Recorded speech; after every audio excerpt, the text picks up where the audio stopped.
Bonjour à vous. Une internaute m'adressait un message indiquant qu'elle avait appris par hasard qu'elle pouvait bénéficier des bonifications pour tâches d'assistance en sa qualité de belle-mère d'une jeune fille handicapée. Et ça, rétroactivement, pour une période de 5 ans. Et de conclure que, trop souvent encore, certaines prestations demeurent inconnues. Alors, voyons de quoi il s'agit. Vous y avez droit si vous avez pris soin de parents vivant à proximité. Ce sont notamment les personnes comme les enfants, les beaux-enfants, mais aussi le partenaire avec qui l'assuré fait ménage commun depuis au moins 5 ans sans interruption. Les personnes concernées doivent être tributaires de soins et d'assistance.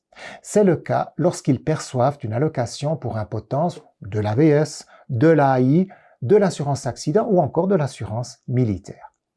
Cela vaut également pour les mineurs au bénéfice d'une telle allocation.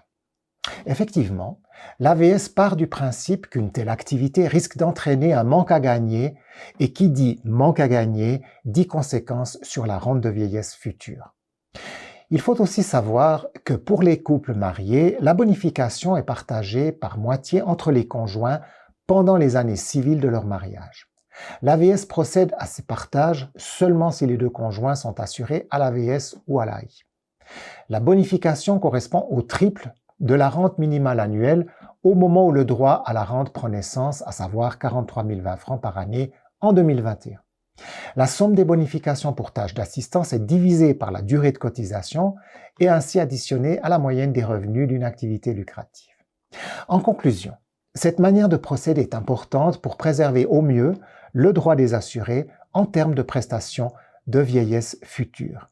Mais comme toujours, il ne faut pas oublier de la demander. Voilà, c'est tout pour aujourd'hui. Alors à très bientôt pour une nouvelle astuce.